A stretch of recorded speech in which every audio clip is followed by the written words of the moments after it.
Hey everybody, chat with Nobody Else's Auto. Tonight, we're going to get into an interesting unit, an old school fuel injection unit. So anyway, but before we get into that, jumping over to nobodysplaybook.com, check out what we've got going on over there. Now let's get into the episode. I'm Chadwick with Nobody Else's Auto. We deal in classic and special interest cars and parts.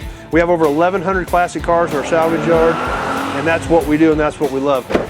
Thanks for coming by Nobody's Show. If you've been here before, thanks for coming back. If you're new, we're glad to have you here. And this is going to be the show for gearheads.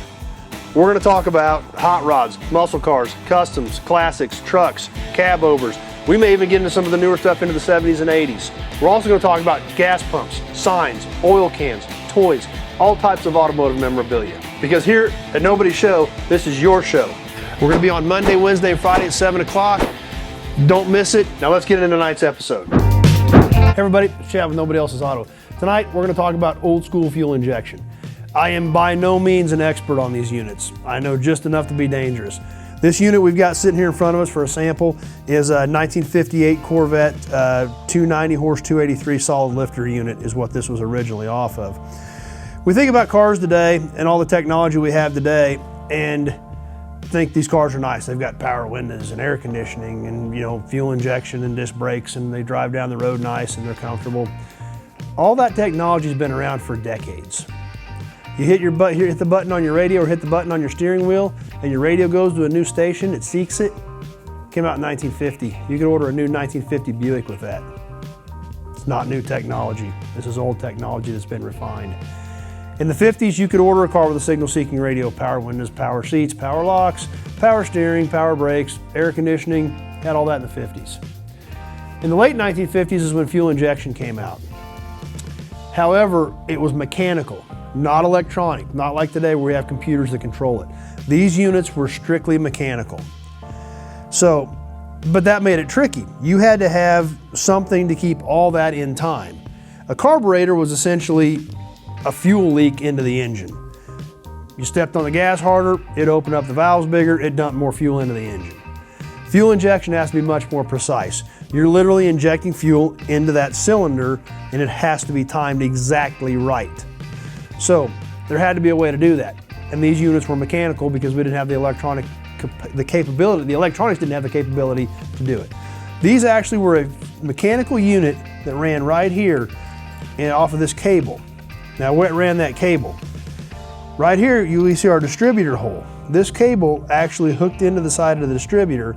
So as that distributor was running off the camshaft, it was also turning this cable, which is what ran our injection unit. So that's literally how they worked.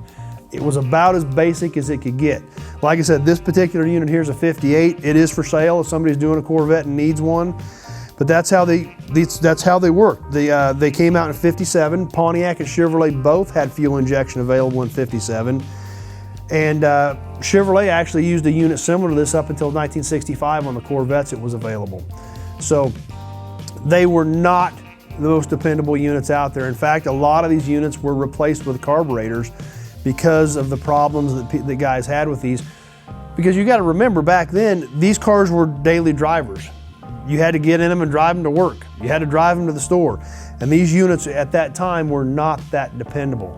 So a lot of these were replaced, but today they're very rare and very desirable, and those Corvettes that have been restored with these units are very expensive cars.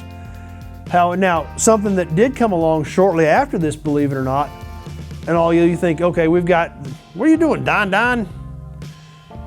You think we didn't have the electronics back in the 50s to effectively control these units like we do today on our modern cars. We get in, we hit the key, the computer tells it how much fuel to send to the engine, it fires up, and it idles accordingly depending on how cold the engine is, et cetera, et cetera. The computer takes care of all that. Electronic fuel injection actually came out in 1959. You could order a 1959 Chrysler with fuel injection, and it was electronic. However, there again, the capabilities of the electronics at the time weren't up to the task. There are a couple of cars, I believe, left in the country today that are still running that electronic fuel injection. Very primitive system, and the electronics just couldn't keep up. So most of the systems were recalled by Chrysler and replaced with regular carburetors. So when we think of the modern conveniences we have on vehicles today, Remember, a lot of that stuff's been around for years. It came out decades ago.